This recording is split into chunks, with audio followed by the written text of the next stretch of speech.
বিস্কুটটা খেয়েছো? তুমি কি আছো? তুমি খেয়ে নিয়েছো?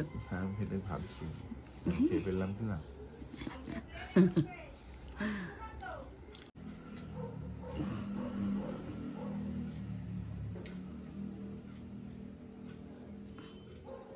গরম লাগবে না না, আমি হাত নিয়ে থাকবো।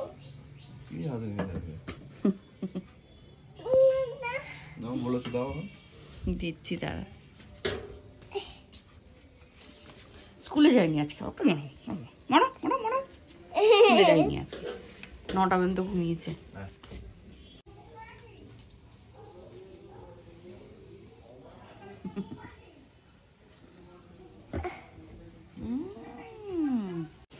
Hey guys, good morning and welcome back to my channel. আশা করি তোমরা সকলে খুব ভালো আছো আর আমরাও ভালো আছি। ঘড়িতে বাজছে এখন প্রায় 11টা 15 মতো আর আমি স্নান টান করে রেডি হয়ে গেছি। ওখানে ইচ্ছে আজকে স্কুলে যেতে পারিনি, কালকে যেহেতু ভুটু ভাইয়ের বার্থডে ছিল, বার্থডে পার্টি থেকে দেরি করে ফিরেছি, তো সেই কারণে সকালবেলা আমরাও উঠতে পারিনি, যথারীতি ওকেও তুলতে পারিনি। আর আজকে হচ্ছে বৃহস্পতিবার, আজকে আমার দুটো ক্লাস রয়েছে, একটা হচ্ছে গিয়ে আঁকানো, একটা হচ্ছে বাড়িতে দুজন আসবে, তো একটু চাপের আর দিন আজকে আমার কাছে। কারণ বাড়িতে যদি আসতো তাহলে অতটাও চাপ ছিল না, বাচ্চাটা আমাকে গিয়ে করাতে হবে, ওটাই অনেকটাই চাপ আমার কাছে। তো যাই হোক চলুন, তার মধ্যে শরীরটা খুব একটা ভালো নেই, আমি মানে কি করবো বুঝে উঠতে পারছি না। আবার কলেজেও যেতে হবে, কালকে যাইনি সে কারণে। আর এদিকে আমি ড্রেস করে পুরোপুরি রেডি, শুধু ব্রেকফাস্টটা করব, করে তারপরে কলেজ চলে যাব। কি খাচ্ছ সামাইরা? হ্যাঁ, লুচি, জুস। এই হচ্ছে ব্রেকফাস্ট, এই হচ্ছে ইচ্ছে। এই যে চলুন, আমি রেডি হয়ে গেছি আর ইচ্ছে আজকে যাবে হচ্ছে দিম্মার বাড়িতে। আজকে আমার অনেকটাই কাজ আছে আর এখন 11:30 বাজে, অনেকটা লেট হয়ে গেছি, যাই তাড়াতাড়ি যাই, গিয়ে কাজও আছে অফিসে অনেক। চলুন, ছাতা নিয়ে নিয়েছি, ওয়েদারটা খুব খারাপ লাগছে। চলো চলো।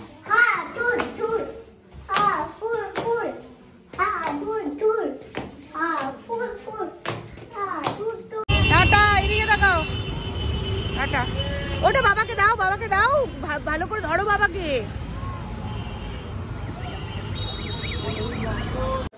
গুড ইভিনিং এভরিওয়ান, ঘড়িতে বাজছে প্রায় 7টা 15 মতো আর আমি এইমাত্র বাড়ি ফিরলাম। আমি এই মোবাইলটা নিয়ে যেতেই ভুলে গেছি, আজকে তাড়াতাড়ি অফিস থেকে ফিরেছি।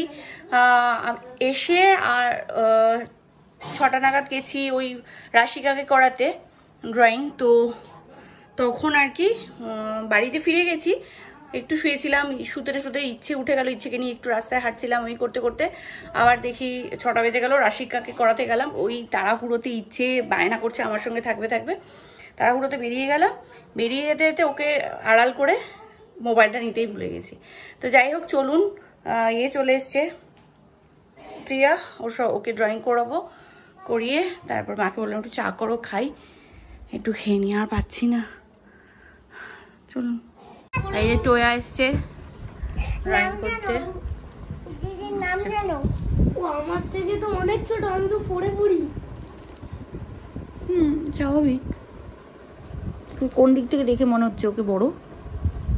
আমার সরে, ও আমার থেকে 3-তে পড়ে। আর একটা জিনিস দেখেছে, আচ্ছা দেখ দেখ ওই কার্পেটের মধ্যে কি আছে।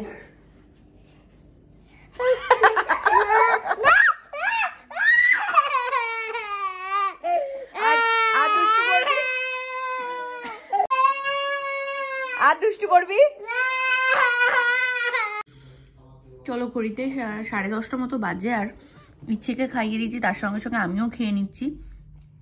এখানে মিষ্টি আছে আমার আর ইচ্ছের, এখানে আলু ভাজা, এখানে সয়াবিন দিয়ে ডিম দিয়ে একটা ঝোল ঝোল করেছে এটা। তো অলমোস্ট আমাদের খাওয়া শেষের পথে, তারপর আমার মনে পড়লো যে ব্লগটা করতে হবে, তাই না মামা? ওলে বাবালে বাবালে মাটা, চলো আমরা খেয়ে নিই। হ্যাঁ, যে যাচ্ছে স্কুলে,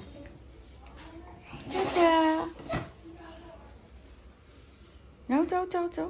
আজকে আবার একটু ঠান্ডা ঠান্ডা পড়েছে, তাই জ্যাকেটটা পরিয়ে দিলাম।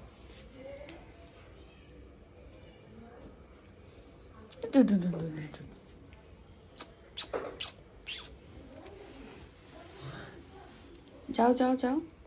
সকাল থেকে মরছি, অনলাইন জিনিস কিনে দেখে দেখে মরে যাচ্ছি। অ্যানিভার্সারি সামনে, শাড়িটা এসেছিলো, নিয়েছিলাম, জঘন্য এসছে। তারপরে শুভময় বলেছিল আমাকে যে কিনেই নেবে শাড়ি, বেকার এখান থেকে অর্ডার করো না, দেরি হবে। তো কিনতে যাওয়া তো হয়নি, পসিবলই না, কারণ এত ব্যস্ততার মাঝখানে কেনা সম্ভব না, গিয়ে কেনা। যথারীতি আমার অর্ডার করা হয়নি। এখন আমি ভাবছি যে অ্যানিভার্সারিতে আমি কি পুরনো জিনিস পরবো, তা হতে পারে। তারপরে একটা দেখলাম লিভাসের অনলাইনে, মানে মিন্ত্রায় একদিনে ডেলিভারি করবে, সেটা আমি কার্ট করে রেখেছিলাম অনেক দিন আগে। তো ওটা দেখছি একদিনে ডেলিভারি করবে, তো ওটাই দেখা যাক, যদি আসে ওটা পরেই যাব। ভেবেছিলাম শাড়ি পরবো এবছর, তো ওটা এখন পরতে হবে, কিছু করার নেই আমার। এখন যাচ্ছি ইচ্ছেকে আনতে। তো আজকে বাড়িতে আছি, সে কারণে ইচ্ছেকে নিয়ে আসি গিয়ে একটুখানি। দেখো এখান দিয়ে ওয়ালপেপারটাকে খুঁটেছে মনে মাম্মা, কি বদমাইশ না। চলো গিয়ে নিয়ে আসি, ও গেলে পরে একটু খুশি হয়। আর বাবার কাছেও জিজ্ঞেস করে মাম্মা আসেনি, তো সেই কারণে যাচ্ছি। চলুন গিয়ে নিয়ে আসি ওকে একটু। গিয়েছি আর তো ইচ্ছেকে তো সকাল সকাল স্কুল থেকে নিয়ে আসলাম, আর স্নান টানও করে দিয়েছিলাম। একটু মাঝখানে গেছিলাম এতে স্পেন্সারে। তো কালকের ব্লগটা আজকে এখনও কন্টিনিউ করছি, আর কন্টিনিউ করব না, আজকে থেকে আবার নতুন ব্লগ শুরু করছি। তো চলুন কালকের ভিডিওটা আজকে এন্ড করছি। যদি ব্লগটা কিছু ভালো লেগে থাকে অবশ্যই লাইক শেয়ার সাবস্ক্রাইব করতে ভুলবেন না, আর ভিডিওটাকে একটা ভালো লাগলে কমেন্ট বক্সে কমেন্ট করে দেবেন। শিবরাত্রির অনেক অনেক শুভেচ্ছা সবাইকে। কারা কারা শিবরাত্রি করছেন অবশ্যই কমেন্ট বক্সে কমেন্ট করে জানাবেন। তো চলুন টাটা, ভালো থাকবেন, সুস্থ থাকবেন, আর আমাদের ব্লগটা এভাবেই দেখতে থাকবেন।